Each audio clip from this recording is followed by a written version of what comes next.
this week.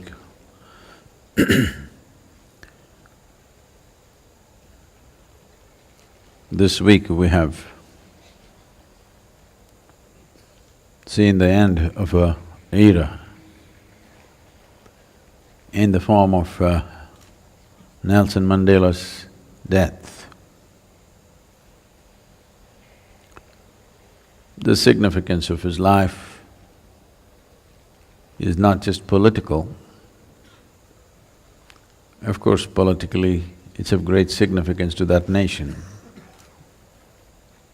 But as a man, we have seen very few men like that in the last century.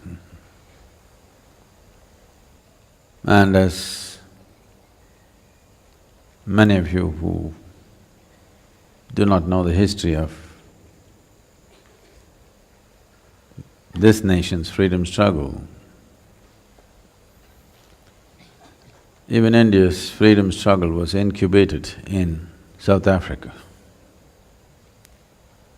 It is a certain affront to Mahatma Gandhi's dignity which the apartheid regime delivered, which ignited India's spiritual movement in a big way. It's unfortunate that injustice, subjugation,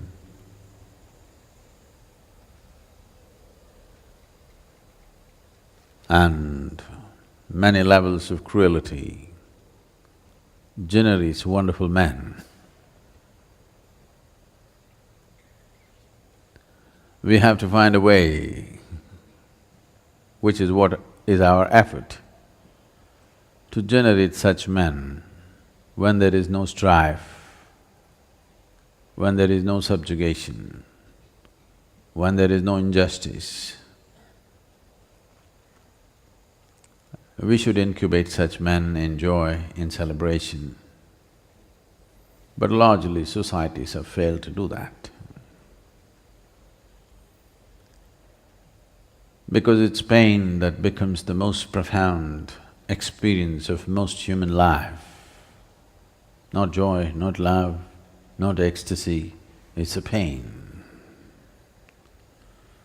It's the profoundness of that experience which spawns men of rare qualities, of incredible strength and balance. Having gone through unspeakable levels of cruelty and injustice, in spite of that, not becoming bitter and hateful. This is the hallmark of Mandela, that he still lived laughing, joyful, not resentful.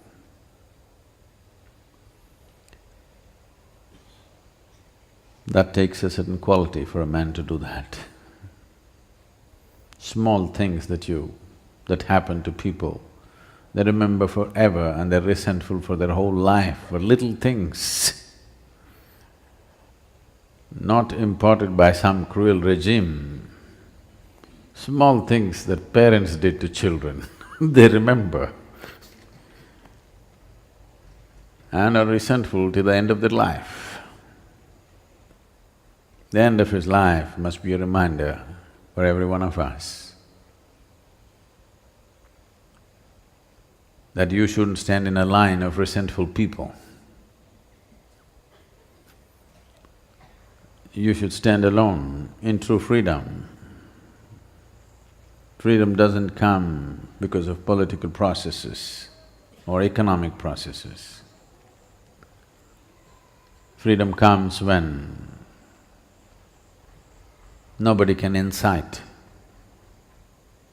an unnecessary quality in you, no matter what they do.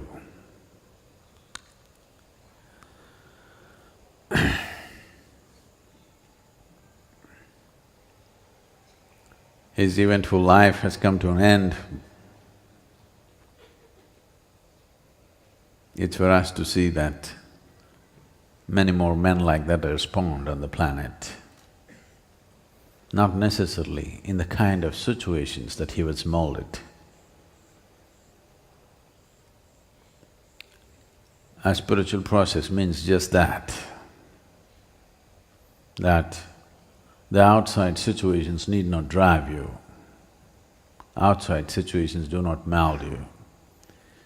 You don't have to be whipped by the world to be at your best. You're willing to whip yourself to be at your best. When it's self-driven, we call it spiritual. When it's driven by somebody, it becomes slavery.